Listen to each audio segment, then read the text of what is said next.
Deməli mövzumuz nə olur? Bu mövzumuz bu gün iki bölmənin izahını deyəsiyəm. Proqram təminatı, proqram təminatı və üstəgələk əməliyyat sistemləri, əməliyyat sistemi. Bu əslində nəzəri olaraq iki ayrı bölmədir. Dövlət İmtahan Mərkəzinin nəzəriyyəsində proqram təminatı bölmə 6-dır, əməliyyat sistemləri bölmə 7-dir. Ancaq test toplusunda bunları bir bölmənin içərisində verib. Proqram təminatı və əməliyyat sistemi mövzusunu bir bölmənin içərisində verib ki, ona görə mən bunun ikisində izah eləyəsiyəm. Proqram təminatı gəldik, baxdıq. Bölünür 3 yerə. Proqram təminatı nədir uşaqlar? Proqram təminatı dedikdə kompüterin işləməsi üçün onun əsas tərkibini və ona qoşulmuş qurğuları, informasiyanın emalının idarə edilməsini təmin edən proqramlar toplusu başa düşülür. Və biz bu proqram təminatını sizlə bölürük 3 yerə. Burada hansı proqramlar var? Burada biz öyrənəsiyik sizlə sistem proqramları, ondan sonra öyrənəsiyik tətbiqi proqramları və bir də öyrənəsiyik üçüncü proqramlaşdırma alətləri. Proqramlama alətləri. Buna instrumental proqram təminatı da deyə bilərik. İnstrumental proqram təminatı da deyə bilərik. İndi bunlar nədir? Nə işə yarayırlar? Bunların təyinatları nədir? Bunlara başlayaq, yavaş-yavaş xırdalayaq. Birinci başlayırıq proqram təminatı. Ümumilikdə bu bir termin olaraq adlanır software proqram təminatı deməkdir. Birinci gəlib baxırıq sistem proqram təminatı. Sistem proqram təminatının özü bir neçə yerə bölünür. Deməli, birinci gəldik dedik, sistem proqram təminatı. Qısaca PT proqram təminatı deməkdir. Deməli, sistem proqram təminatında adından da görünür. Bu, belə deyək də, kompüter sistemini idarə edən və kompüterə xidmət edən proqramlar toplusudur. Bir də təkrarlayıram. Burada nələr var? Sistem proqram təminatında bir kompüterin işini idarə edən proqramlar var. Yəni, sistemin işini idarə edən proqramlar. Bir də kompüterə xidmət edən proqramlar var. İndi gəlin bunları bölək. Sistem proqram təminatına aiddir. 1. Əməliyyat sistemləri.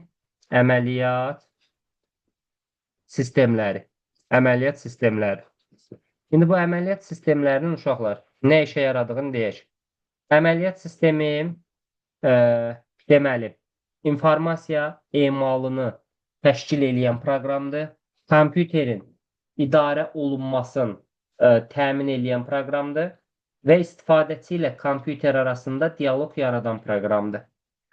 Bunlar nə deməkdir? İstifadəçi ilə kompüter arasında dialoq qurmaq nədir? Məsələn, siz əməliyyat sistemində davamlı olaraq əməliyyatlar icra edirsiniz. Əməliyyatlar icra edəndə tutaq ki, baxın, hal-hazırda bir faylımız var da ekranda, ekranı görürsünüz. Məsələn, mən proqram pəncərəsini bu X düyməsi ilə bağlamaq istəyirəm. Bağlayan kimi görürsünüz, ekrana gəldi, bir dənə pəncərə çıxdı və baxın, bu sualı mənə əməliyyat sistemi verir. Deyir, işinizi saxlamaq istəyirsiniz. Bax, görürsünüz, burada da mənə seçimlər verib. Saxla, saxlama, imtina et, bu kimi əməliyyatlar var. Yəni, mən hər hansısa bir işi görəndə əməliyyat sistemi dərhal mən əmri verən kimi yerinə yetirmir. Mənə sual verir. Bax, hal-hazırda siz o sual nümunəsini görürsünüz. Mən pəncərəni bağlamaq istədim. Baba, pəncərəni yenə bağlamaq istəyirəm. O dəqiqə əməliyyat sistemi birbaşa pəncərəni bağlamır. Məndən soruşur ki, sən bunu bağlamaq istəyirsən, yoxsa işi saxlamaq istəyirsən? Bu dialoqdur. İstifadəçi ilə kompüter arasında dialoq. Bu sualı mənə əməliyyat sistemi verdi. Daha sonra əməliyyat sistemi, sistem proqramları ümumiyyətlə yadınızda saxlayın. Buradan qeyd edirəm. Kompüterə xidmət edən proqramdır. Kompüterə xidmət edir. Kompüterə xidmət edir. Deməli, əməliyyat sistemləri də bildik ki, kompüteri idarə edən, informasiya emalının təşkilini həyata keçirən və istifadəçi ilə kompüter arasında dialoq yaradan bir proqramdır. Burada proqram təminatında sizdən proqramların adlarını soruşacaq. Siz misal üçün əməliyyat sistemlərindən hansıları tanıyırsınız? Ən çox istifadə olunan, ən geniş yayılan əməliyyat sistemi, misal üçün Windows əməliyyat sistemi. Ondan sonra Apple firmasına məxsus kompüterlərdə istifadə olunan Macintosh ya da MacOS əməliyyat sistemi. Ondan sonra Linux əməliyyat sistemi, Unix əməliyyat sistemi. Telefonlar üçün, misal üçün telefonlarımızda istifadə olunan əməliyyat sistemləri Android. Əgər telefonunuz iPhone markalıdırsa, orada istifadə edirsiniz siz əməliyyat sistemi olaraq iOS. Bunların hər biri əməliyyat sistemlərinə aid proqram adlarıdır. Misal üçün testlərdə də suallar qarşınıza çıxanda əməliyyat sistemlərini seçin. Siz əməliyyat sistemlərinin adlarını bilməlisiniz ki, orada seçim eləyə biləsiniz. Ondan sonra sistem proqram təminatlarının içərisində gəlir nələr? Bunlara deyirik utilitlər. Bu utilitlər nə olan şeydir? Utilitlər, bunlar da adlanır xidməti proqramlar. Yəni, yenə də kompüterə xidmət edən proqramlardır. Kompüterin işləməsi üçün xidmət göstərən proqramlardır. Bu utilitlərin içərisində nələr var? Utilitlərin içərisində müxtəlif tipli utilitlər var. Misal üçün, utilitlərin içərisində var driverlər. Bu driverlər nə olan şeydir, uşaqlar? Biz kompüterlərdə həmişə deyirdik ki, kompüter Neyman ilk kompüteri yaradanda, yəni söhbət ENIAC-dan gedir. İlk kompüter ENIAC idi, uşaqlar. Neyman, yəni bu kompüterin arxitekturasını verən şəxs ortaya bir neçə dənə prinsip qoydu. Dedi ki, kompüter proqramla idarə olunan avtomatdır. Bu nə deməkdir?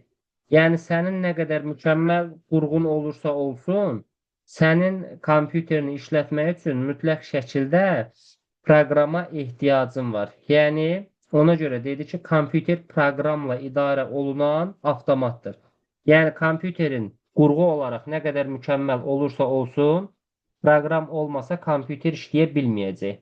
Və dedi ki, verilənlərin təyin olunması aparat səviyyəsində yox, proqram səviyyəsində aparılır.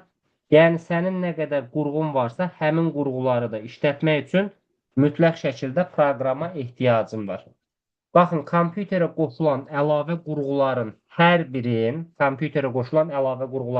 birin işlətmək üçün lazım olan proqramlar həmin bu driverlərdir. Bax, burada yazdığımız. Tutaq ki, kompüterə yazırsınız bir dənə misal üçün, kompüterə alıb birləşdirmişsiniz bir dənə printer. Həmin printeri işlətmək üçün, həmin printerin driveri kompüterə yazılmasa, həmin kompüter, həmin printerdən çap əməliyyatını icra eləyə bilməyəcək. Və yaxud bir skaner almışsınız, həmin skanerin driveri kompüterə yazılmasa, kompüter həmin skanerlə sənəd daxil eləyə bilməyəcək. Amma bəzi qurğular var ki, onların driverlərinin özləri avtomatik əməliyyat sistemi kompüterə yazılanda kompüterin əməliyyat sistemində olur deyə o qurğulara əlavə driver yazmağa gərək qalmır. Məsələn, hansı nümunəni demək olar? Talonkalar, səs gücləndiricilər. Səs gücləndiricilərin driverin ayrılıqda gətirib kompüterə sonradan yazmağa ehtiyac yoxdur. Niyə? Çünki əməliyyat sistemində bəzi proqramların driverləri olur. Ən çox mişqalar heç lazım olmur. Ən çox da mişqalar taxılır amma. Mişqadır, ondan sonra klaviaturadır. Yəni bunlar əməliyyat sistemi tərəfindən driverləri avtomatik tanınır deyə onların driverlərini yazmağa gərək qalmır. Aydındır? İndi gəldik, baxdıq. Driverlərdən sonra driver bildik nədir? Deyəsiniz ki, driver xarici qurğuların, yəni kompüterə sonradan qoşulan qurğuların işini idarə edən proqramlardır. Bu sistemə xidmət eləyir. Sonra yenə də biz adını çəkə bilərik antivirus proqramları. Əslində biz bu antivirus proqramları ilə sizlə tanış olmuşuq harda? İnformasiya təhlükəsizliyi bölməsindən danışanda biz antivirusların növləri haqqında demişik. Bir də təkrarlayaq, hansı antivirus proqramları var idi? Antivirus proqramları arasında deməli var idi filtrlər və yaxud keşikçilər, ondan sonra var idi detektorlar, sonra var idi doktorlar, Sonra var idi müfəttişlər. Ondan sonra bir də var idi immunizatorlar. Deməli bir də təkrar edirəm. Filtr, detektor, doktor, müfəttiş, immunizator. Və yaxud vaksin də deyirik. İmmunizatorla vaksin eyni şeydir. Bunlar da antivirus proqramıdır. Antivirus proqramlarda yenə də sizin sisteminizi müdafiə eləyir. Nədən müdafiə eləyir? Viruslardan. Yəni ümumilikdə antivirusun da işi kompüterə xidmətdir. Kompüteri viruslardan qoruyan proqramlardır. Ondan sonra bir də biz əvvəlki bölmələrdə kodlaşdırma məsələlərində filan tez-tez arxivləşdirmə sözünü işlədirdik. Arxivləşdirmə, sıxlaşdırma. Bax, o arxivləşdirmənin özü də arxivləşdirmə proqramları vasitəsilə olurdu. Arxivləşdirmənin də hansı məntiqə, hansı işə yaradığını biz bilirdik. Deyirdik ki, əgər bir fayl arxivləşirsə, faylın həcmi azalır. Yəni, arxivləşdirmənin gördüyü iş kompüter üçün nədir? Kompüterə nətər xidmət eləyir? Kompüterin yaddaşında bizə arxivləşdirərək faylların həcmini sıxlaşdırır ki, bizə əlavə boş yer qalsın və biz həmin boş yerə daha çox informasiya yaza bilək. Arxivləşdirmə proqramlarının da adlarından məsələn WinRAR, WinZip, 7zip, WinRAR, LRH, yəni bu kimi proqramların adını çəkə bilərik. Bunlar da yenə də kompüterə xidmət eləyən proqramlardandır. Ondan sonra bu deməli burada antiviruslardan danışdıq. Bir də nə var? Bir də var kompüterin diaqnostika proqramları. Bu diaqnostika proqramları nə olan şeydir? Bu proqramlarda diaqnostika proqramı. Bu proqramda texniki təminatı keçdiyimiz zaman biz ROM yaddaş qurğusunun tərkibində dedik ki, BIOS proqramı var idi. Bu BIOS proqramı Basic Input Output System deməkdir. Giriş-çıxış baza sistemi. Bu proqram nə tər işləyir? Bu proqram kompüter işə düşərkən ilk işə düşən proqramdır. Həm əməliyyat sisteminin yüklənməsini təmin eləyir, həm də kompüterin daxili qurğularının diaqnostikasını həyata keçirir. Fiziki şəkildə yoxlayır ki, diaqnoz eləyir ki, kompüterdə hansı qurğu işləyir, hansı qurğu işləmir. Əgər hər hansısa bir qurğuda nasazlıq varsa, işində problem varsa, bu diaqnostika proqramı olan BIOS istifadəçinin eşidəcəyi səs siqnalları ötürür. İstifadəçinin eşidəcəyi siqnallar. Və bu zaman siz başa düşməlisiniz ki, kompüterin açılışında hər hansısa bir siqnal səsi eşidirsinizsə, bilməlisiniz ki, bu siqnalları sizə həmin bu diaqnostika proqramı verir ki, siz biləsiniz ki, sizin kompüterinizdə nasazlıq var və siz o nasazlığı aradan qaldırasınız. Baxın, bunlar bizdə oldu sistem proqram təminatı. Bir dənə burada bu arxivləşdirmə proqramlarının nəzəriyyədə adları var. WinRAR, WinZip kimi proqramlar. Onu yadınızda saxlayırsınız. Sonra misal üçün antiviruslarla bağlı antivirusların adlarını soruşa bilər sizdən. Antivirusların da adlarını soruşanda antiviruslara məsələn Kaspersky'dir, Panda'dır, ondan sonra Avastı. Avast'dır, Doktor Salamon'dur, VirusScan'dır, MCAF'idir və s. və ilaxır kimi antivirus proqramlarının testlərdə adları çıxacaq qarşınıza. Həmin adları da yadınızda saxlayın. Nəyə görə?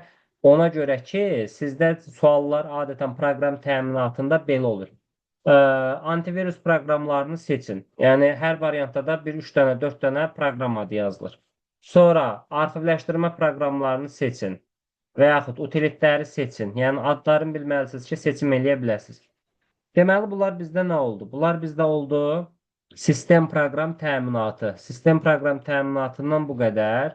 Ondan sonra gəlib danışırıq. Deməli, nədən? Ondan sonra gəlib danışırıq tətbiqi proqram təminatından. Gəldik, qeyd elədik. Tətbiqi proqram təminatı.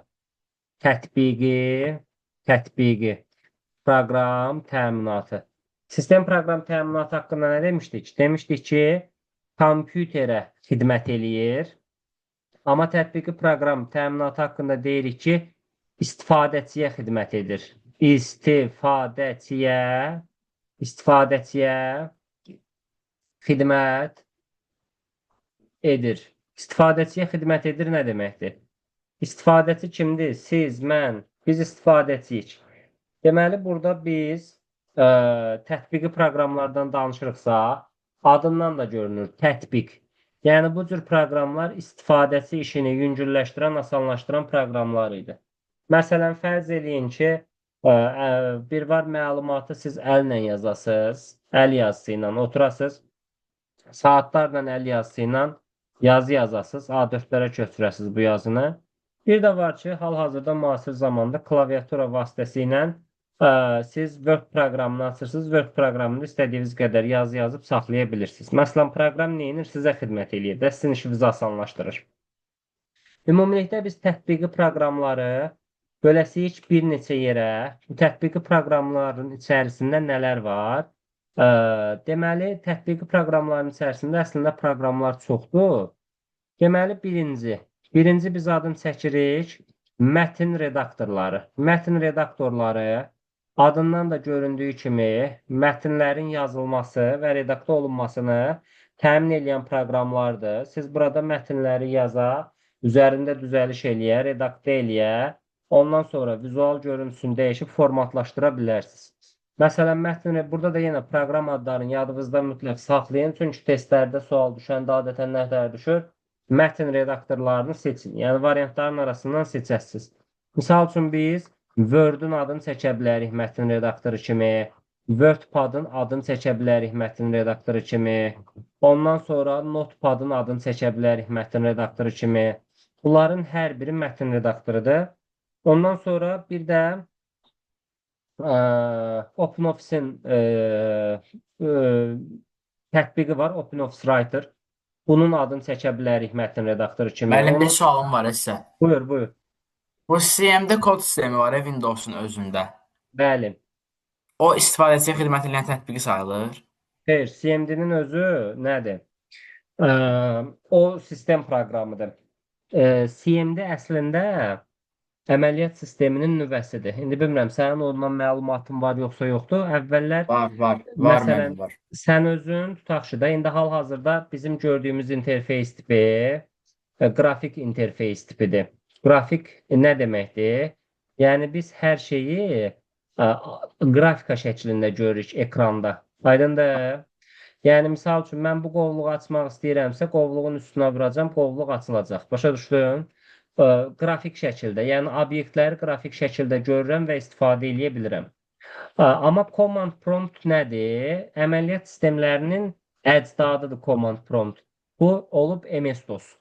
Yəni əvvəllər əməliyyat sistemində siz bugünkü gördüyünüz kimi rəngarəng əməliyyat sistemləri mövcud olmayıbdır. Başdan əvvəl kodlaşdırma ilə xidmət edən də sistem proqramı. Bəli. Ancaq siz klaviaturadan əmrlər daxil etməklə əməliyyat sistemini idarə eləyirdiniz. Qovluq yaratmaq üçün əmr yazırdınız. Qovluğu silmək üçün əmr yazırdınız. Onda da sistemi proqram sayılır. Əslində sizin dərsinizə uyğun sual verdim. Bəli, təbii ki, bu sistem proqram təminatıdır. Yəni CMD-nin özü sistemə aiddir. Tətbiqiyə aid deyil və bu gün öyrəndiyimiz əməliyyat sistemlərinin əcdadıdır. Yəni bugünkü Windows-un əcdadı MS-DOS-dur. Yəni Windows əməliyyat sisteminin tarixinə nəzər salsanız, Windows mövcud olmayıb əvvəllər, MS-DOS mövcud olubdur. Sadəcə zaman keçdikcə əməliyyat sistemi öz inkişaf dövründə insanlar görüblər ki, yox, burada bu qədər bu əmr interfeysinin əmrlərini yadda saxlayıb işləmək kompüterdə çox çətindir. Ona görə zaman-zaman bu görüntünü bu günümüzə gəlib çıxana qədər təkmilləşdiriblər və bu gün günümüzdə gördüyümüz hər bir əməliyyat, məsələn, tutaq ki, mən qovluğu açıram, qovluq başqa bir pəncərədə açılır. Yəni, əməliyyat sisteminin üzərində zaman-zaman hissə-hissə başlayıblar bu pəncərələri yaratmağa. Məsələn, bu bölməni açanda bu pəncərə açılsın, bu bölməni açanda bu pəncərə açılsın. Yəni, zaman-zaman əməliyyat sisteminin içərisini təkmilləşdiriblər. Hər bir obyekt üzərində iş görərkən o yeni bir pəncərədə açıldığına görə bu əməliyyat sistemini adlandırıblar pəncərələr. Yəni o pəncərələr yığılıb sonda bir Windows əməliyyat sistemi əmələ gətirdiyinə görə bu gün o Windows əməliyyat sistemi elə adlanır. Yəni pəncərələr adlanır. Amma tarixinə baxanda Windows-un adı MS-DOS-dur. Yəni ilk əvvəl yaranma halı MS-DOS-dur. Ondan sonra OS2 şəklində adlandırılıbdır. Sonra bugünkü günümüzə gəlib çıxıb, hansı ki, e, belə deyək də, o inkişaf yolunu keçibdir. İndi gəldik, baxdıq nədir məsələmiz. Yəni CMD nə olacaq? CMD sistem proqram təminatı, əməliyyat sisteminin nüvəsidir. Mətn redaktorlarını bildik. Mətn redaktorlarından sonra bizdə tətbiqi proqramlar arasında ikinci nə gəlir? Elektron cədvəllər. Bax, biz bu mətn redaktorlarında bu bölmədən sonra keçəsirik. Ardında gəlir elektron cədvəllər. Elektron cədvəlləri də mətn redaktorlarından sonra keçəsirik. Elektron cədvəllərdə adından göründüyü kimi cədvəllərin hazırlanması, cədvəllərin redaktə olunması və cədvəllər üzərində hesablama əməliyyatlarının avtomatikləşdirilməsi üçün istifadə olunur. Yəni, siz elektron cədvəllərin köməyi ilə bəzi əməliyyatların avtomatik yerinə yetirilməsini həyata keçirə bilərsiniz. Bəzi hesablamaları özünüz hesablama aparmadan cədvəl vasitəsilə yerinə yetirə bilərsiniz. Bura hansı proqramlara aiddir? Biz burada öyrənəsirik əsasən Excel proqramı. Amma burada OpenOffice-in tətbiqi var. OpenOffice Calc deyə bir kalkulyator deyə bir proqram var. Həmin bu proqram köməyi ilə də siz elektron cədvəllər üzərində işlərinizi yerinə yetirə bilərsiniz. Bir də Google Diskdə Google Sheet var. Google vərəqlərində həmin o Excel əməliyyatlarını yerinə yetirmək olar.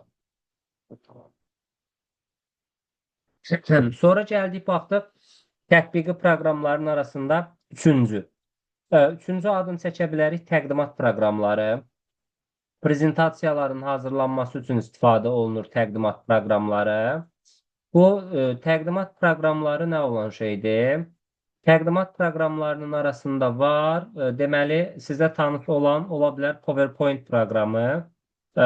Düzdür, bu PowerPoint orta məktəbdə var, amma nə əcəbsə abituriyent proqramına PowerPoint-dən suallar düşmür. Təqdimatdan sonra biz adını çəkə bilərik qrafik redaktorlar. Qrafik redaktorlar. Əslində biz qrafikadan sizlə danışanda qrafik redaktorların adlarını çəkirik. Bu qrafik redaktorları biz bir neçə yerə bölürdük də, yadınızdadırsa, raster qrafik redaktorlar var idi, vektor qrafik redaktorlar var idi, bir də üç ölçülü qrafika var. Burada da raster, vektor, üç ölçülüdən biz nələrin adını çəkə bilərik? Bir dənə burada təqdimat proqramlarında mən təkcə PowerPoint-in adını yazdım, amma testlərdə qarşınıza yəqin ki çıxacaq Impress, yadınızda saxlayın. Bu Impress də təqdimat proqramlarına aiddir. Qrafik redaktorlarının arasında da mən indi sizə bir dənə şəkil göndərəcəm. Orada raster, vektor ayrı-ayrıdır. Yəni raster təsvirlərin proqramlarını yaratmaq üçün və vektor təsvirlərin proqramlarını yaratmaq üçün bu şəkildəki proqram adlarını əzbərləyin. Hətta mən sizə bunu seçmək üçün bir yolda demişdim ki, proqramın adında Paint sözləri varsa, həmin proqramlar raster qrafik redaktorlara aiddir. Bir dənə ola bilər ki, üç ölçülü qrafika ilə bağlı proqram adları sizə tanış olmasın. Orada da Adobe Illustrator var. Illustrator. Bu üç ölçülü qrafikadır. Və bir də Illustratordan sonra Macromedia Freehand proqramları var. Macromedia Freehand. Bunlar da üç ölçülü təsvirlər yaratmağa imkan verir. Qrafik redaktorlarda deyəndə proqramlar vasitəsilə... Paint-in özünün də 3D-si var da müəllim. Hə, Windows 11-dən bu yana var. Amma Windows'un 10 və ondan əvvəlki versiyalarında yoxdur. Paint-in 3D-sini demək olar. Ondan sonra orta məktəbdə işləyirsinizsə SketchUp-ı demək olar. Ondan sonra rəqəmsal keçənləriniz olubsa Tinkercad-ı demək olar. Yəni bunların hər biri 3D yaratmağa imkan verir. Üç ölçülü təsvirlər yaratmağa imkan verir. Bir də rasterla vektorda dediyim kimi bir şəkil şəklində onların ayrıcalığını sizə göndərəcəm. Hansı raster, hansı vektordur. Orada bir 5-6 dənə hərəsində 5-6 dənə raster, 5-6 dənə də vektor proqramın adları qeyd olunubdur. Test işləyəndə onları da oradan baxıb yaza bilərsiniz. Ondan sonra qrafik redaktorlardan sonra biz adını çəkə bilərik. Deməli, verilənlər bazasının idarə etmə sistemləri. Bu mövzunu da verilənlər bazasının idarə etmə sistemlərinə dair bir mövzu keçəcəyik sizlə. Verilənlər bazasının idarə etmə sistemlərindən bizim öyrənəcəyimiz proqramların arasında olasıdır. Access proqramı, Access. Ondan sonra misal üçün MySQL-in adını çəkə bilərik, Oracle-ın adını çəkə bilərik. Ondan sonra və sair kimi proqramların adını çəkmək olar. SQL server də demək olar. Bunlar da verilənlər bazasını idarə etmə sistemlərinə aid olan proqramlardır. Verilənlər bazasını idarə etmə sistemi nə olan şeydir soruşsanız, bu da hər hansısa bir baza yaratmağa, baza üzərində sorğu əməliyyatları aparmağa imkan verən proqramlardır. Bazanın nə olduğunu soruşsa, tutaq ki, fərz eləyin ki, sizin bir şirkətiniz var. Şirkətin bütün məlumatlarını özündə saxlayan bir elektron fayl yaratmaq istəyirsiniz. Həmin o elektron fayl artıq adlanacaq bir verilənlər bazası. Yəni sən bir şirkətə aid olan bütün şirkətin işçi heyəti haqqında, şirkətin fəaliyyət sahələri haqqında, şirkətin maddi-texniki bazası haqqında bütün məlumatları sən həmin faylda saxlayasın. Bunlar da verilənlər bazasına aid olan proqramlardır. Biz bunlardan proqram təminatından sonra həmin hansı ki, bu elektron cədvəllərdir, təqdimat mətn redaktorlarıdır, elektron cədvəllərdir və verilənlər bazasının idarə etmə sistemləridir. Bunları ayrıca bir mövzu olaraq da işləyəsirik. Tətbiqi proqramlarda bu qədər. Uşaqlar, testlərdə də həmişə sizdən proqram təminatını onsuz işləyəndə görəsiniz ki, soruşacaq, tətbiqi proqramları seçin. Mən proqram adlarını buradan ona görə yazmışam ki, siz testləri işləyəndə proqram adlarına görə tətbiqi hansıdır, sistem hansıdır, instrumental hansıdır, onları ayırd eləyə biləsiniz. Sonra gəldik, baxdıq, tətbiqini dedik, sistemi dedik, qaldı bizdə bir dənə instrumental proqram təminatı. Gərək indi onu da deyək. Ona da demişdik proqramlaşdırma alətləri. Proqramlaşdırma alətləri. Və yaxud bunlara deyirik instrumental proqram təminatı alətləri və yaxud nə deyirik? İnstrumental proqram təminatı. Bu instrumental proqram təminatı sözün siz əsasən görə bilərsiniz müəllif testlərində. Deməli, baxın uşaqlar, proqramlaşdırma alətləri. Biz bayaqdan sistem proqram təminatından danışdıq, tətbiqi proqram təminatından danışdıq. Bax, bu proqramların hər birinin yaradılma vasitələri həmin bu proqramlaşdırma alətləri və yaxud instrumental proqram təminatıdır. İnstrumental proqram təminatı bizə nə üçün lazımdır? İnstrumental proqram təminatı bizə proqram yazmaq üçün lazımdır. Yəni, bu proqramların hər birinin yazıldığı bir vasitə olmalıdır. Bu proqramlar göydən düşmədi ki, havadan gəlmədi ki bizə. Bu proqramları yazanların özləri də insanlardır. Onlar bunu nəyin vasitəsi ilə eləyir? O proqramları yazanlar bunları instrumental proqram təminatı, yəni proqramlaşdırma dillərinin köməyi ilə yazırlar. İndi gəldik, baxdıq, bu proqramlaşdırma alətlərində proses necə olur? Yəni, bir problem proqrama necə çevrilir? Misal üçün, siz özünüz istəyirsiniz ki, müəllim sizə hər hansısa bir riyazi problem veribdir və siz bunun real həll yolunu bilirsiniz deyə deyirsiniz ki, mən bunu proqramlaşdırıram. Hər dəfə hesablamanı özüm aparmıram, yazdığım proqram mənə avtomatik həll cavabını verir. Belə bir şey mümkündürmü? Bəli, mümkündür. Misal üçün sizə müəllim izah edib kvadrat tənliyin həll olunma qaydasını və sizin də qarşınızda 100 dənə kvadrat tənlik var ki, bunların hər birini hesablayıb kökünü tapasınız. Misal üçün deyirəm. Siz gəlib nə edəsiniz? 100 dənə tənliyə oturub bir-bir hesablamaqdansa, birinin proqramını yazasınız. Bir dənəsinə proqram yazdıqdan sonra proqramda siz onların yoxlayıb hər birinin cavabını avtomatik tapa biləsiniz.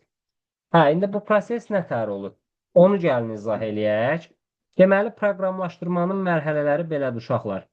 Birinci gəlir problemin qoyuluşu. Ortaya əvvəlcə bir problem qoyulur. Problemin qoyuluşu.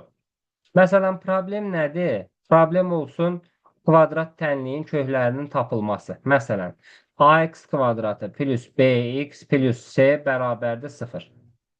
Sonra indi gəldik növbəti mərhələ. Növbəti mərhələdə biz həll yolları fikirləşirik. Bu sual üstündə başlayırıq düşünməyə. İkinci mərhələ problemin analizidir. Problemin analizi. Yəni, problemi analiz eləyirəm. Bunun üstündə bir baş sındırıram ki, görəsən mən bunu hansı üsulla həll eləyə bilirəm.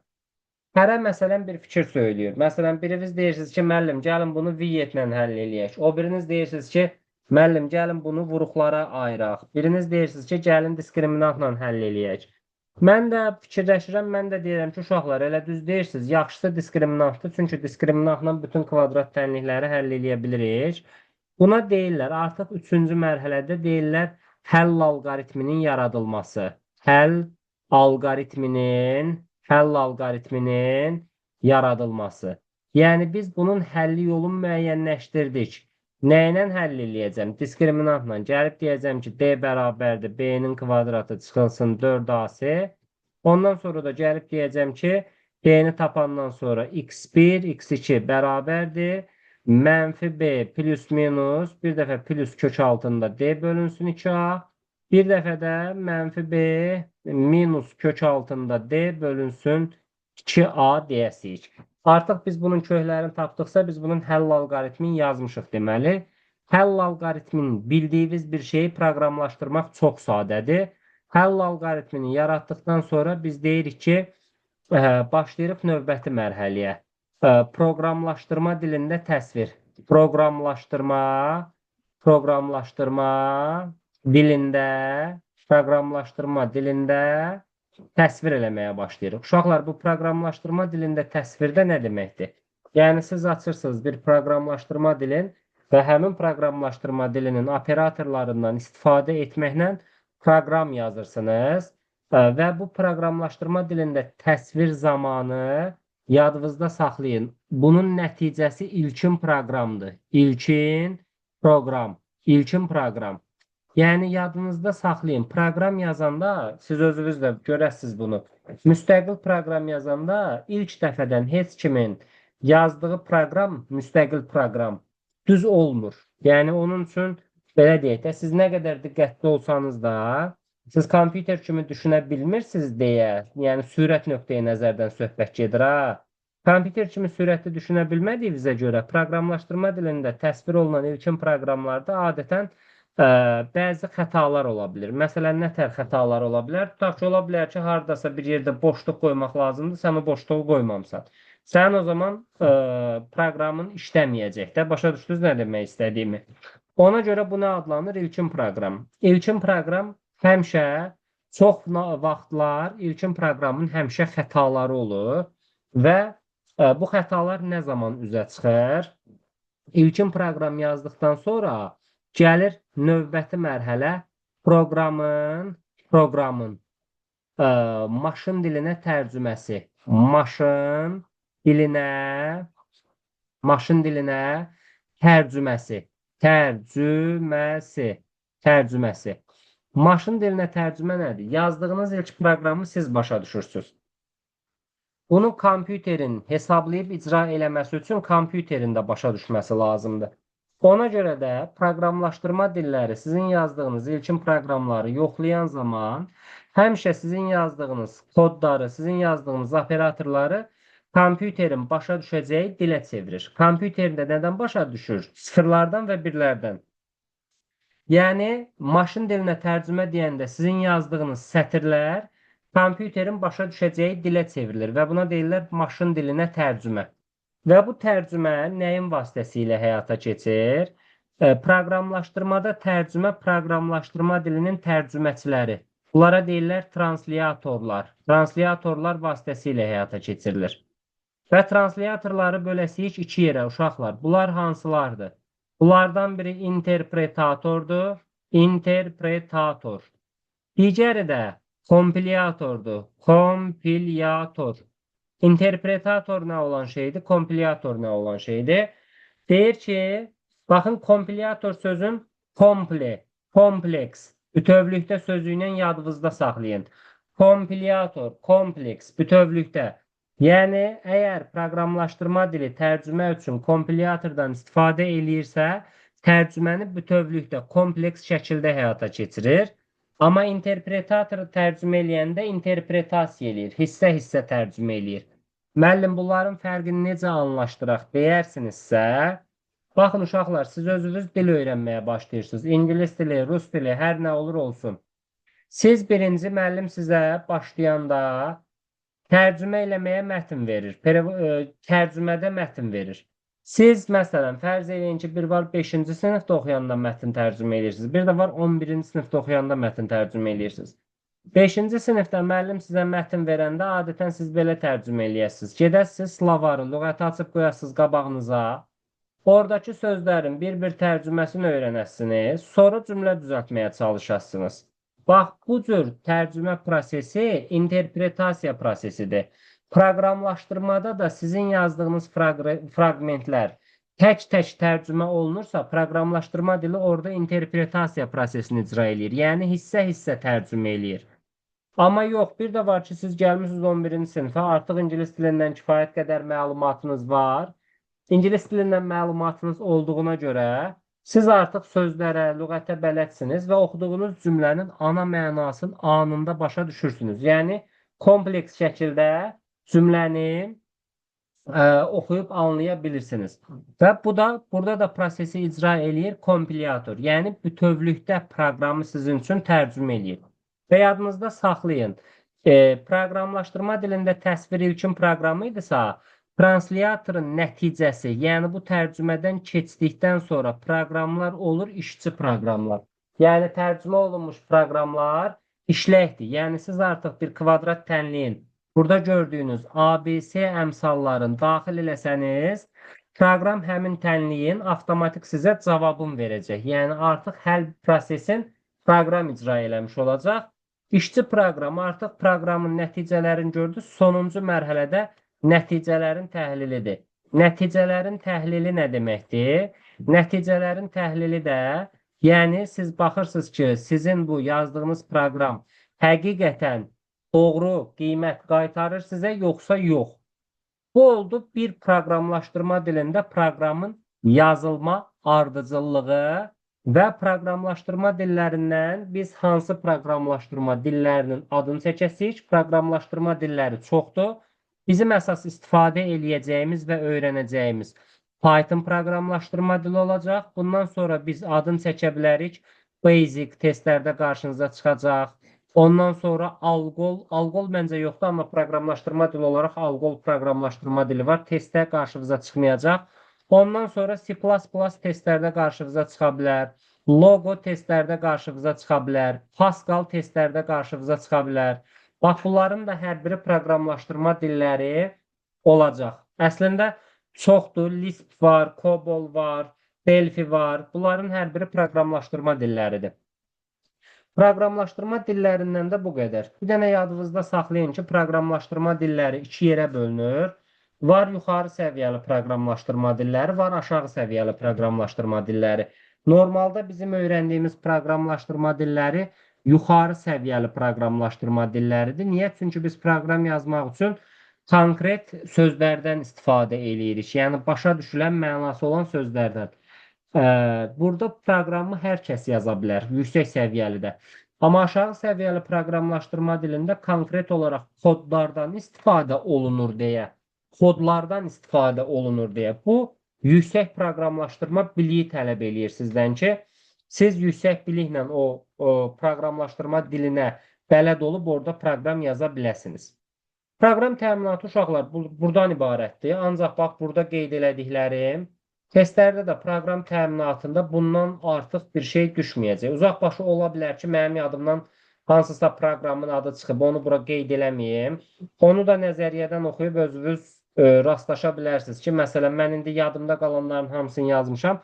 Düzdür, test işləyəndə adamın yadından düşür. Yəni, ola bilər ki, hansısa proqramın adı nəzəriyyədə var, mən çəkmədim. Və yaxud ola bilər ki, hansısa proqramın adı testdə qarşımıza çıxanda bilmədiyiniz bir şey olsa, onları da test izah eləyəndə deyəsiyəm sizə. İndi gəlib nədən danışırıq? İndi gəlib danışasıyıq, proqram təminatı bitdi, danışasıyıq əməliyyat sistemlərindən. Əməliyyat sistemləri sistem proqram təminatının içərisində idi. Gəldik, yazdıq buradan. Deməli, bayaq izah elədiyim 6-cı bölmə idi. Bu 7-ci bölməmizdir. 7-ci bölmə. 7-ci bölməmizdə biz nəyi öyrənirik? Əməliyyat sistemləri. Əməliyyat sistemləri. Uşaqlar, mən sürətli danışıram. Sizin hardasa başa düşmədiyiniz bir məqam varsa bildirin. Nəsə sualınız var, başa düşmədiyiniz, aydın olmayan bir məqam varsa deyin gəlsin.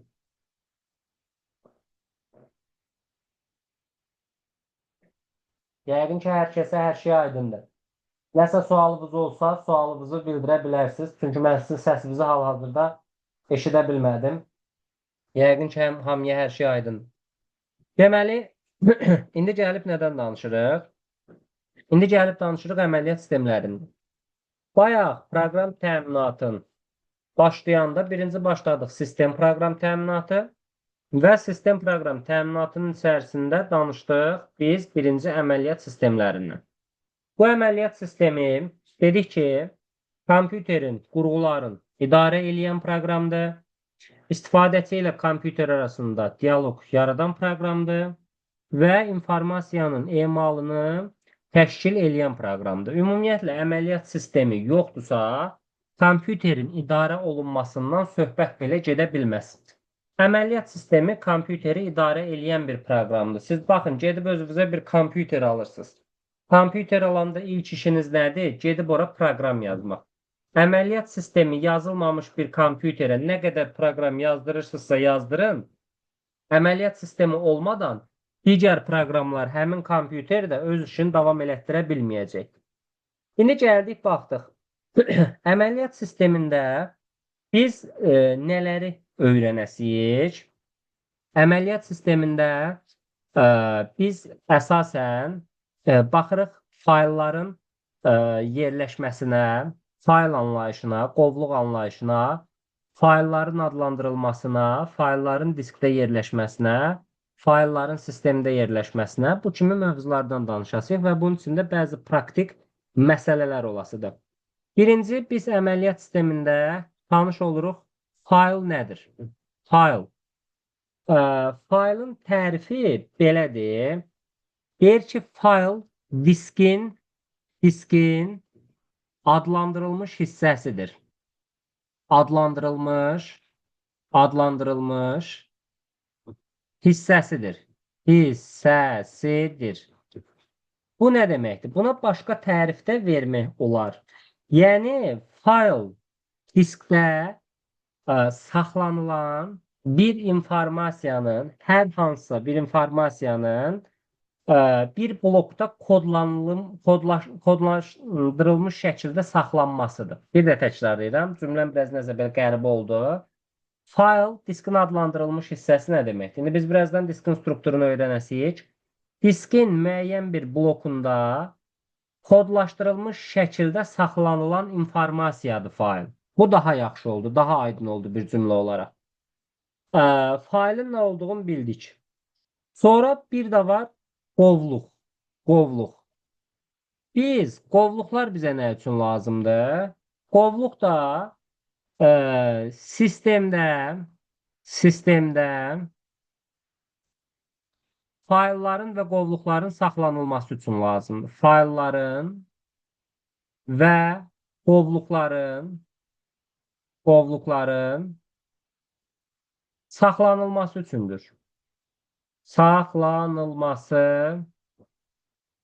üçündür.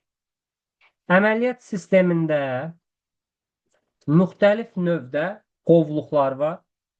Adətən hansı qovluqlar var əməliyyat sistemində? Sistem qovluqları var. Bir də istifadəçi qovluqları var. Sistem qovluqları nədir? Məsələn, tutaq ki, sizin kompüterinizin hər birində zibil qutusu var, karzina var. Bu zibil qutusu, karzina əməliyyat sisteminin özünə məxsusdur. Əməliyyat sistemi qovluğudur bu. Yəni, sistemin qovluğudur. Bu zibil qutusu neyinir? Sizin silinmiş fayllarınızı saxlayan qovluqdur.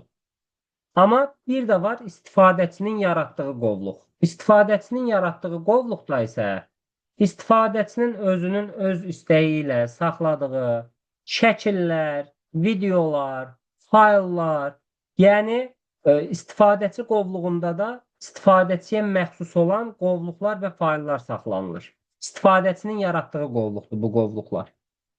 Və testlərdə müxtəlif suallar olur. Doğru və yaxud yanlışı seçin tipində. Yazır ki, fayllar qovluqların içərisində yerləşə bilər. Doğrudur, yanlışdır, deyəsiniz ki, doğrudur. Qovluğun içinə fayl qoya bilərəm. Amma bunun tərsi doğru deyil. Məsələn, deyir ki, qovluqlar faylların içərisində yerləşir. Belə bir şey mümkün deyil. Qovluq faylın içərisində yerləşə bilməz. Və ümumilikdə faylların və qovluqların adlandırılmasına baxırıq. Faylların və qovluqların adlandırılmasında gəldim buradan yazdım adlandırılma. Adlandırılmada. Yadınızda saxlayın. Adlandırılmada 255 simvoldan istifadə oluna bilər. Adlandırılmada 255 simvol istifadə olunur. Olunur. Yəni siz öz fayllarınızı və qovluqlarınızı adlandırarkən maksimum 255 simvoldan istifadə eləyə bilərsiniz. Və adlandırma necə olur? Adlandırmada var faylın ad hissəsi, ad hissədən ibarət olur. Adlandırma ad hissə nöqtə ilə ayrılır və burada da olur faylın uzantısı, genişlənmə və yaxud uzantı deyirlər. Genişlənməsi, genişlənmə ya da buna faylın uzantısı deyirlər. Faylın uzantısı. Bax bu genişlənmə uzantı deyilən şey bu faylın tipini bildirir. İndi fayl tiplərini deyəcəm sizə. Faylın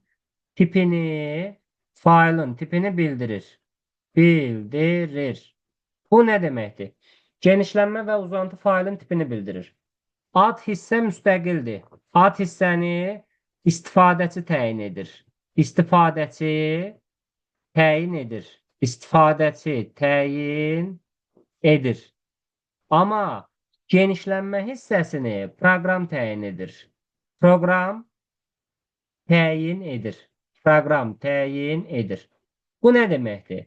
Tutaq ki, uşaqlar, siz Word proqramında bir mətin yazırsınızsa, ona özünüz müstəqil şəkildə ad təyin eləyə bilərsiniz. Məsələn, tutaq ki, mən gəlib Word-də bir mətin yazmışam. Sənədi yaddaşa verəndə sənədi adlandırıram info test. Info test. O dəqiqə proqram gətirib onu nöqtə ilə ayırıb sonuna bir docx yazacaq. Docx dokument sözünün qısalmasıdır. Yəni deyəcək ki, bu sənəd tipli bir fayldır. Yəni siz nöqtədən sonra bu docx-ə baxıb deyəsiniz ki, bu Word-də hazırlanmış bir mətin faylıdır. Yəni bu ad hissəni özüm təyin eləyirəm, müstəqildir. Maksimum 255 simvoldan istifadə eləyə bilərəm. Genişlənmə hissəsi faylın tipini bildirir. Genişlənmə hissələrini proqram təyin eləyir. Və proqram düzdür, sizə seçimlər verə bilər, amma özünüz orada müstəqil dəyişiklik eləyə bilməzsiniz. Yəni, misal üçün, docx-dirsə siz gətirib bura docx yaza bilməzsiniz. Yəni, belə bir şeyə proqram sizə icazə vermir. Amma özü seçimlər bir neçə seçim verir. Tutaq ki, Paint-də bir şəkil çəkirsiniz. Məsələn, mən bunu yaddaşa verəndə, tutaq ki, mən nətər yaddaşa verəcəm? Fayl eləyəcəm, fayldan saxla deyəcəm. Saxla deyəndə baxın görürsünüz faylın adı. Adı özüm təyin eləyirəm. Amma saxlama tipində mənə proqram seçimlər verir. Bax görürsünüz burada verib BMP. Sonra burada verib JPEG, GIF, TIFF, PNG, HEIC. Yəni proqram mənə hansı formatı verirsə, yalnız həmin formatdan istifadə eləyərək mən bunu yaddaşa verə bilərəm. Burada da faylın genişlənmələri ilə bağlı testdə bir neçə sual var.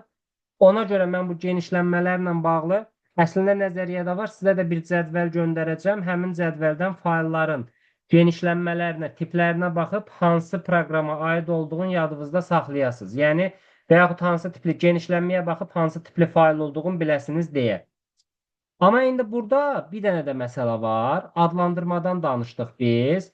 Dedik ki, ad hissədən və genişlənmə hissədən ibarət. Burası aydın oldu sizə. Amma burada bəzi qadağalar var. Adlandırmada qadağalar hansılardır? İndi gəlin həmin o qadağalarla tanış olaq. Deməli, buradan yazıram qadağalar. Qadağa nədir? Qadağa. Deməli, qadağan olunan simvollar var. Hansılardır? Ulduz simvolu, daha sonra sual simvolu, qoşa nöqtə simvolu, düz xətt, sağ slash, sol slash, ondan sonra böyük kiçik işarələri və bir də dırnaq işarəsi və bir də dırnaq işarələri. Bunlar qadağan olunan simvollardır. Buradan yazıram faylın adında və genişlənməsində. Faylın adında və genişlənməsində, yəni faylın tipində genişlənməsində genişlənməsində istifadə oluna bilməzlər. İstifadə oluna bilməzlər. Bununla da bağlı testlərdə proqram təminatı bölməsində kifayət qədər suallar çıxacaq qarşınıza. Məsələn, deyəcək ki, aşağıdakı fayl adlarından hansı doğrudur? Aşağıdakı fayl adlarından hansı yanlışdır? O dəqiqə siz gəlib nəyə baxmalısınız? Qadağan olunan simvollara baxmalısınız. Əgər adda ya da genişlənmədə qadağan olunan simvol varsa, doğru ad, yanlış addan siz gəlib onu çıxartsınız. İndi gəldik, baxdıq. Adlandırmanı bildik. Qadağan olunan simvolları bildik. Bir də gəlib nədən danışasıyıq? Bir də gəlib danışasıyıq. Bu faylın tam ad və tam yol anlayışlarından. Faylın tam adı nə olan şeydir, tam yol nə olan şeylərdir. Başlayıb bunlardan izahlar eləyək. Bununla da bağlı testdə suallar düşür. Faylın tam adını müəyyənləşdirin, faylın tam yolunu müəyyənləşdirin. Ümumiyyətlə yadınızda saxlayın. Deməli, buradan yazıram. Yazıram ki, əməliyyat sistemində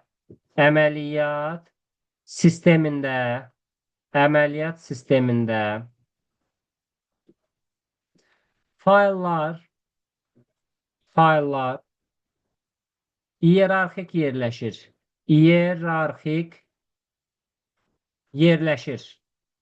İyerarxik yerləşmə nə deməkdir, uşaqlar? Yəni, əvvəlcə gəlir sizin diskiniz. Məsələn, tutaq ki, bu sizin diskinizdir. Məsəl üçün, bura mən qeyd elədim C diski. Əvvəlcə gəlir disk. İndi bu diskin içərisində yerləşir qovluqlar. Misal üçün, mən şərti olaraq 2 dənə qovluq qeyd elədim. Deməli, bunlar nə oldu? Bunların ikisi də oldu qovluqlar. Bu qovluqların içərisində təzədən yenə yerləşə bilər. Qovluqlar da yerləşə bilər. Fayllar da yerləşə bilər. Yəni, burada da yenə yerləşə bilər qovluqlar və ya fayllar. İndi mən onu ayrı-ayrılıqda vurğulamıram. Qovluqlar və ya fayllar. Və bu struktur bu şəkildə şaxələnəcək, uşaqlar. Diskin içərisində qovluqlar, qovluqların içərisində qovluqlar və ya fayllar yerləşir. İndi məsələn, tutaq ki, bu mənim C diskimdir. C diskimdə tutaq ki, info deyə bir qovluq var. Bu info qovluğunun içərisində kurs deyə bir qovluq var. Və bunun içərisində gəlib məsələn qeyd edirəm. Test.pdf deyə bir fayl var. PDF genişlənmə kitab faylıdır. PDF genişlənmə kitab faylı. Məsələn, sizə də testdə belə bir şəkil verəcək. Deyəcək ki, faylın tam yolunu müəyyənləşdirin. İndi gəldik, baxdıq. Var yol anlayışı, bir də var tam yol anlayışı. Faylın bir də var tam ad anlayışı. Yol nədir? Tam yol nədir? Faylın tam adı nədir? Gəlin bunların hər biri ilə tanış olaq. Deməli, birinci, yol nədir? Bax, buradan qeyd eləyirəm. Deməli, gəldik. Buradan qeyd eləyirəm faylın yolu. Faylın yolu. Faylın yolu deyəndə söhbət bu test.pdf faylından gedir. Yəni, fayla gedən yolu nəzərdə tutur. Mən C diskindən info qovluğuna gələcəm, info qovluğundan da kurs qovluğuna gələcəm. Və yolu göstərəndə mütləq birinci diskdən sonra qoşa nöqtə və ardınca slash işarəsi gəlir. Sonra test pdf faylından söhbət gedir də. Bu hansı qovluğun içərisindədir? Info qovluğu və info qovluğunun içərisində olan kurs qovluğu. Bax, bu fayla gedən yoldur. Yəni, həmin bu söhbət test.pdf faylına gedən yoldur. Kurs. İndi gəldik. Yadınızda saxlayın. Buradan yazıram. Faylın tam yolu, faylın tam adı bərabərdir faylın tam yolu. İndi baxın, yol başqa şeydir, tam yol başqa şeydir. Faylın tam adı və tam yolu anlayışları bir-birinə bərabərdir. Görürsünüz, bunları da belə yazdım. İndi gəlib yazıram faylın tam yolu və yaxud faylın tam adı. Faylın tam yolu. Tam yol deyəndə ora faylı da daxil eləyəsiniz. Bu dəfə C diski, info qovluğu, info qovluğunun içərisində kurs qovluğu və kurs qovluğunun içərisində test.pdf faylı. Yəni baxın görürsünüz, bura artıq faylı da əlavə elədim. Faylın özünü əlavə eləyəndə buna faylın tam adı ya da faylın tam yolu deyəsiniz. Bilin ki, tam yol və tam ad anlayışları eyni anlayışlardır. Və testdə bununla bağlı müxtəlif suallar olacaq. Elə gəlin həmin suallardan biri ilə tanış olaq. Misal üçün, mən gəldim burada, bizim gəlib baxırıq proqram təminatı bölməsinə. Bir balaca irəlilərə gedək. Uşaqlar, kimin harda nə sualı olsa soruşsun. Sualınızı izah eləyək. Deməli, misal üçün, baxın, burada proqram təminatına aiddir. Məsələn, hansı tipli suallardan söhbət gedir? Misal üçün, 55-ci suala baxın. 55-ci sualda deyir ki, C diskində olan şəkil BMP faylı şəkillərim qovluğunda yaradılmış 9-cu sinif qovluğunda yerləşir. Faylın tam yolunu müəyyənləşdirin. O dəqiqə gəlib yazıram. C diskindədir. Baxın, gəlib yazacağım. Mənə nə deyir? Deyir C diskində olan, C diskində, o dəqiqə qoşa nöqtə slash'imi qoydum. Şəkillərim qovluğunda yaradılmış. Deməli, şəkillərim qovluğu olmalıdır. Və şəkillərim qovluğunda 9-cu sinif qovluğu yaradılıb. 9-cu sinif qovluğu. Və şəkil BMP faylı da onun içərisindədir. Bunun da ardınca gəlir şəkil.bmp. Ha, belə. Deməli, gəlib baxsa, bəli. Bir şey yazırsınız yoxsa görünmür. Ekran görmürsünüz. Görə bilirsiniz. Xeyr müəllim, Donub sadəcə bu yaxlar sizin yazdığınız məncə görün. Paylaşmışam axı İndi bircə dəqiqə. Yenə görmürsünüz. Görünmür. Gəldi. Hə. Ona qoy bir də izah eləyim.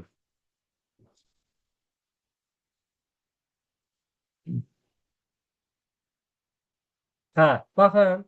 Deyir ki, C diskində olan proqram təminatına aid 55-ci sualdır. C diskində olan şəkil BMP faylı şəkillərim qovluğunda yaradılmış 9-cu sinif qovluğunda yerləşir. Deməli, məndə C diskidir. C diskindən sonra mütləq qoşa nöqtəsi leş gəlməlidir. Və C diskindən sonra şəkillərim qovluğu olmalıdır. Şəkillərim. Və həmin bu şəkillərim qovluğunda 9-cu sinif qovluğu yaradılıbdır. Təzdən slashlə ayırıb bura bir dənə 9-cu sinif qovluğu atıram. Və yerləşir deyirsə 9-cu sinifin içərisində də şəkil.bmp faylı yerləşməlidir. Şəkil.bmp. Şey qutardı getdi. Deməli, bu faylımın tam adıdır. Tam yolu desə də yenə eyni şeyi götürəsiydim. C diskində şəkillərim 9-cu sinif şəkil BMP faylı. 55-ci sualımızın izahı. İndi gəldik, baxdıq. Məsələn, başqa bir nümunəyə baxaq. Görək, burada başqa nə var ondan əlaqəli. Yəni, burada o tipli suallar olacaq. Misal üçün, 50-ci suala baxın. Deyir ki, 50-ci sualda görün nə deyir? Deyir ki, faylın tam adı bu şəkildədir. Yəni, tam ad, baxın, burada bizə verilibdir. Altından xətt çəkirəm. Tam ad bu şəkildədir. İndi görün bizə nə deyir? Deyir ki, faylın yerləşdiyi qovluqdakı draft adlı alt qovluğa daşındıqdan sonra. Yəni, fayl hal-hazırda, baxın, dokument faylı hal-hazırda hansı qovluğun içərisindədir? Özündən əvvəlkinin, yəni reportun içərisindədir. İndi bizə nə deyir? Deyir ki, fayl yerləşdiyi qovluqda draft adlı alt qovluğa daşındıqdan sonra. Yəni, bu reportun içərisində bir draft qovluğu olacaq və dokument draftın içərisində olacaq. Onda belə olacaq. Gəlib yazasınız C diski, C diskindən sonra users, sonra user. Bunu sonra qısaca dokumenti mən doc yazıram. Sonra reportu yazdım, report və deyir ki, yerləşdiyi qovluqdakı alt qovluğa, yəni draft adlı, reportun içərisində təzədən bir dənə draft adlı alt qovluq olacaq. Draft adlı alt qovluq olacaq. Burada slash'dir, bu mötərizə deyil. Və draftdan sonra artıq bu document.docx gəlib həmin faylın içərisində, qovluğun içərisində yerləşəcək. İndi gəlin baxaq. Burada da nədir? C users, sonra documents, reports, drafts, sonra document.docs. Deba buradan D variantını doğru cavab kimi götürə bilərsiniz. C, users, user, documents, reports, reportun içərisindəki alt qovluq draft və dokument artıq gəlib draft qovluğunun içərisinə daşınıbdır. 50-ci sualda da cavabınız D variantı olacaq. Tam ad və tam yolla bağlı suallar qarşınıza bu şəkildə çıxacaq. Bu şəkildə çıxacaq. İndi gəldik, baxdıq. Sonra görün bundan bağlı. Yenə misal üçün 47-yə baxsanız. 47-də nə deyir? Yanlış mülahizələri seçin. Biri D diskində yerləşir, biri C diskində yerləşir. Eyni disklərdə yerləşirlər fikri yanlışdır. Məndən onsuz da yanlış istəyir. Fərqli disklərdə yerləşirlər, doğrudur. Məndən yanlış istəyir deyə 2 olan variantları çıxdım. Eyni qovluqda yerləşirlər. Baxın, fayllardan biri F12-dir, F12 VAV. Biri F2-dir. F12 2022 qovluğunda yerləşir, F2 2021 qovluğunda yerləşir. Deməli, yerləşdiyi qovluqlar eynidir, eyni deyil, fərqlidir. Deməli, yanlış olanın biri 3-dür, 4 doğrudur, fərqli qovluqlarda yerləşirlər. Ona görə 4 olanı çıxdım. Sonra deyir ki, tipləri eynidir. Tip nöqtədən, addakı nöqtədən sonra, baxın, bunun tipi VAV-dır, səs faylıdır. Bunun tipi FLY-dır. Deməli, tipləri eynidir, variantı da yanlışdır. Tipləri fərqlidir, doğrudur. Məndən ancaq yanlışlar istəyirdi. 47-ci sualda da cavabımız B variantı olacaq. Baxın uşaqlar, Bəli. bunlar bəli. Üzrü sən sözümü kəsdim. Buyur, Burada audiodan sonra 29-12 yazılıb. İndi Aha. 29-12 audionun qovluğunda yerləşir. Hə, Yoxsa audio audio qovluğun musun? içərisində yerləşən alt qovluqdur. Ki onsuz da Yəni- bunların diski fərqlidir deyə, bunlar eyni qovluqda yerləşmə fikri ümumiyyətlə doğru ola bilməz. Çünki fərqli disklərdə yerləşirlərsə, qovluğun adı eyni olsa da, orada eyni qovluqda yerləşir fikri yanlış olacaq. Bildin nə demək istədiyimi? Bəli. Bax, elə bil ki, qulaq as. Bax, bu D diskidir, bu C diskidir. Tutaq ki, burada audio qovluğu var. Burada da audio qovluğu var. Burada məsələn, yenə də bu F12 faylı burada da var. Misal üçün F12.wav wav. Bir də F2.fly. Bax, bunun da yerləşdiyi qovluğun adı audiodur. Bunun da yerləşdiyi qovluğun adı audiodur. Belə baxanda sən orada nə zaman eyni qovluqda yerləşirlər deyə bilərsən. Əgər sənin disklərin eyni olsa, başa düşdün? Sənin disklərin fərqlidirsə, onlar ayrı-ayrılıqda müstəqil qovluqlardır. Eyni qovluqlar deyil. Bildin nə demək istədiyimi, Məlahət? Yəni qovluğun adının Bildim. eyni olması eyni qovluqda yerləşməsi demək deyil. Çünki disklər fərqlidirsə, onların hər biri fərqli qovluqda yerləşəcək. Mən deyim, tutaq ki, Bəli. ikisi də C diski və yaxud da D olsaydı, burada Əgər audioya ikisi də baxardı, C yoxsa və yaxud hansı? ikisi də D diskində olsaydı və audio qovluqlarında olsaydı, hə, onda demək olardı ki, eyni qovluqda yerləşirlər. Başa düşdün? Aydın, Yəni təşəkkürlər. disk fərqlidirsə, qovluğun adının eyni olması, eyni qovluqda yerləşməsi demək deyil. Aydındır? Bəli. Aha. İndi gəldik. Biz struktur yerləşmədən danışdıq. Bax, burada tam ad, tam yol. Bu strukturla bağlı olan yerləşmədir. Bir də var, faylın diskdə fiziki yerləşməsi, fiziki nöqteyi nəzərdən diskdə yerləşməsi. İndi gəlib onu danışıb izah eləyəsik. Görək o nə mənə şeydir. Keçək bir balaca irəlilərə, burada özümüzə bir boşluq yaradaq. İzah elədiklərimdən başa düşdüyünüz nəsə var? Qaranlıq qalmır ki. Arada səsinizi çıxardın. Gecədir, birdən yatıb qalarsınız. Telefonun arxasında, kompüterin arxasında. Bilək ki, buradasınız. Deməli, baxın. Mən oyaq. Aha. Sən bilirəm, sənin səsini bayaqdan eşidirəm. O birilərdən ümumiyyətlə səslənmir, gəlmir. İnşallah ki, yatmayıblar kompüterin arxasında, telefonun arxasında. Yatmamısınız ki? Buradayıq mənim. Aha, Zeynəb burada, Gülsara burada, bir dənə Səma ilə Allah verdiniz, qaldı sual altında.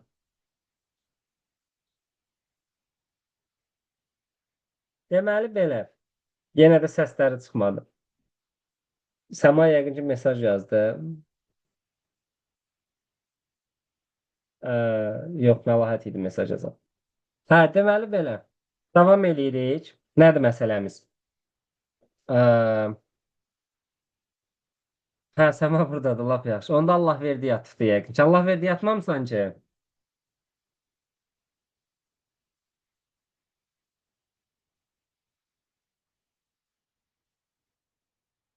Aha, Allah verdidən də mesaj gəldi. Əla, Allah verdi oyaq. Rahat ola bilərik, danışa bilərik. Deməli belə. İndi sizin saatınız yaxşı saatdır da. Dərsimiz o qədər də gecəyə qalmır.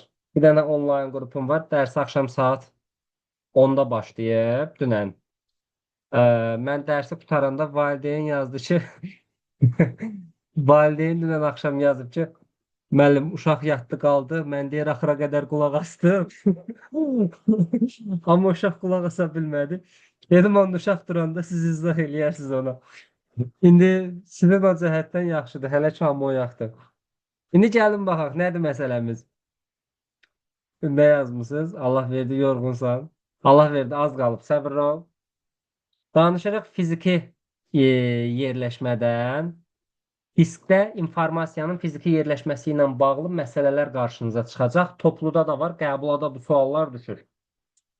Uşaqlar, biz baxırıq, buradan qeyd eləyirəm, diskin fiziki strukturun. Diskin fiziki strukturu. Baxın, diskin fiziki strukturunda nələr var? Fərz eləyin ki, bu bizim bir dənə diskimizdir. Baxın, bu disk fiziki nöqteyi nəzərdən bölünəcək. Mən indi bunu şərti olaraq bölüb indi bunları müxtəlif rənglərlə rəngləyib sizə izah eləyəcəm. Bax, bu diskdir. Bu bizim bildiyimiz riyazi sektorlardır. Və bu diskin üzərində çox sıx düzülmüş, çox sıx yerləşən, bax belə cığırlar var.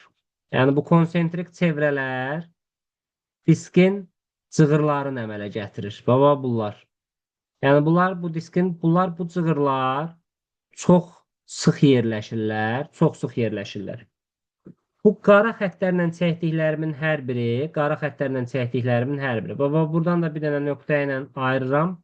Bu qara xəttlərə deyirik biz nələr? Qara xəttlərə deyirik diskdəki cığırlar. Dediyim kimi bu cığırlar çox sıx düzülmüş şəkildə yerləşir. İndi baxın. Ondan sonra diskdə nə var? Ondan sonra diskdə bax misal üçün. Bu cığırların bu riyazi sektorların arasında qalan hissələr var.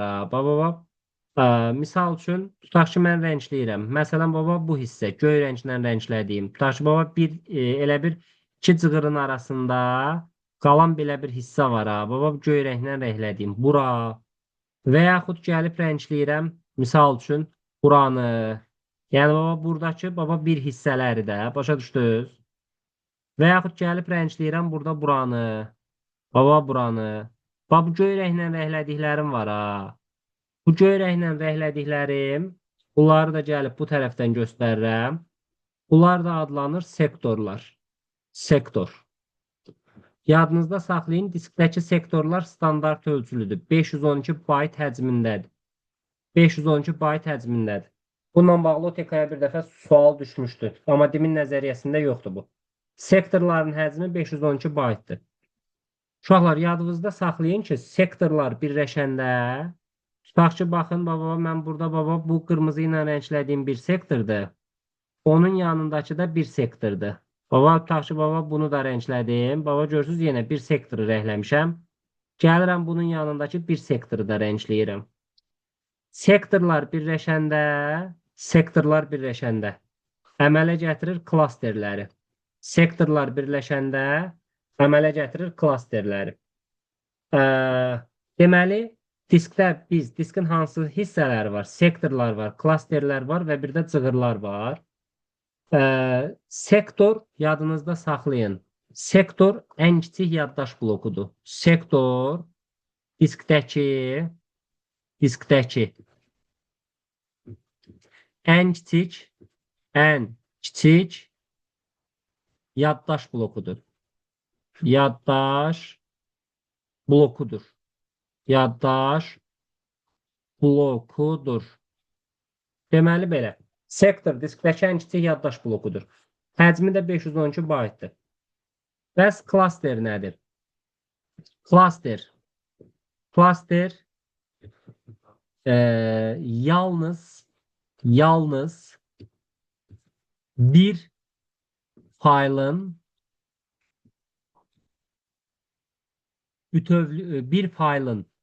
veya klaster yalnız bir faylın bütövlükdə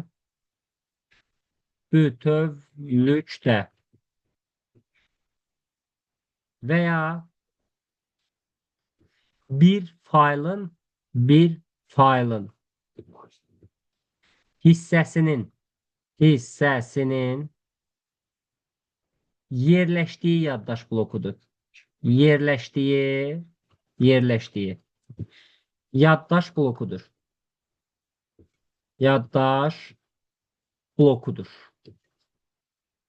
İndi burada diqqətli olursunuz.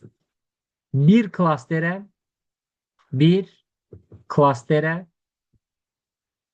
yalnız bir fayl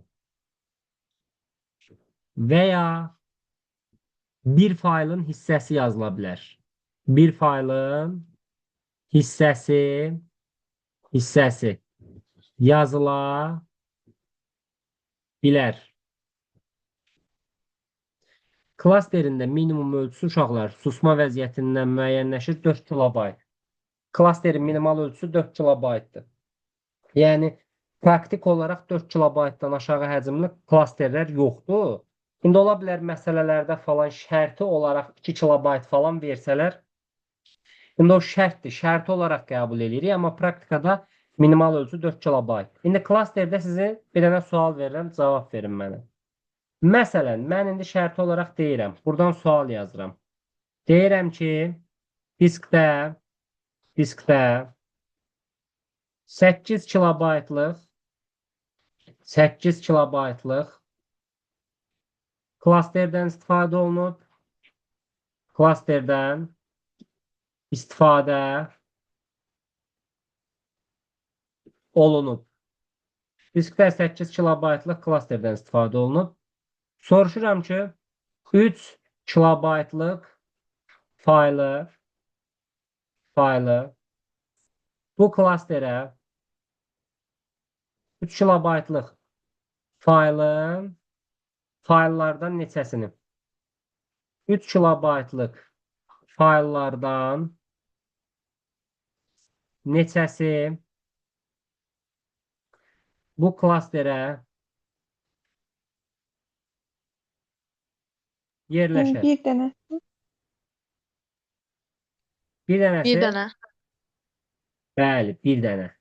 Niyə? Çünki dedik ki, bir klasterə yalnız bir fayl veya bir faylın hissəsi yerləşir. Testlərdə olan bu tipli sualların hamısı çarıxdırıcı suallardır. Uşaqlar, çarıxdırıcının nə olduğunu bilirsiniz? Çarıxmaq sözünün ümumiyyətlə nə olduğunu bilirsiniz? Yəni çaşdırıcı. Bəli, keçən səfər deyirəm, Müəllim, çarıxmaq mən uşaqlar bilmirəm. maraqlı deyib. Bunu keçən səfər uşaqlarda deyir ki, müəllim, çarıxmaq nədir? Çarıxmaq uşaqlar, çaşmaq mənasındadır. Mən o sözü çox istifadə edirəm. Yəni bilmirsinizsə bilin ki, çarıxmaq, çaşmaq mənasında istifadə edirəm. Deməli, baxın yazdıq burada. Diskdə 8 kilobaytlıq klaster. Və burada da qayda dedik ki, bir klasterə yalnız bir fayl veya bir faylın hissəsi yazıla bilər.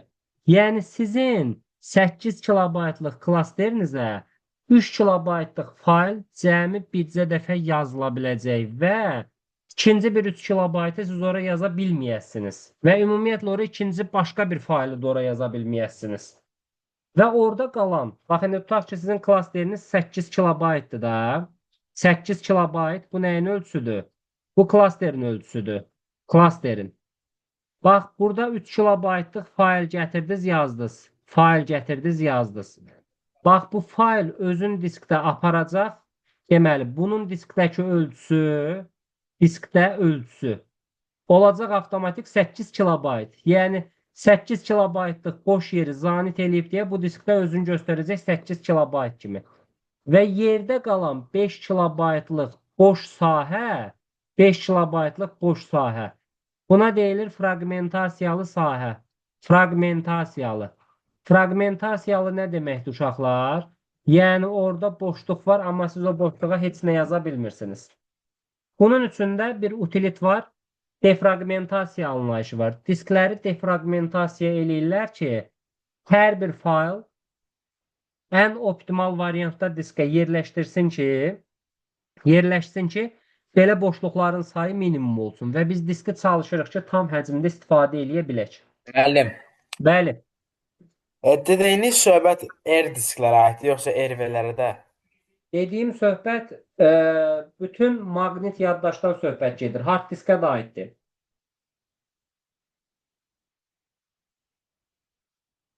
Aydındır nə demək istədiyim? Yəni söhbət kompüterin yaddaşında Bəli, yerləşmədən gedir. İndi gəldik baxdıq.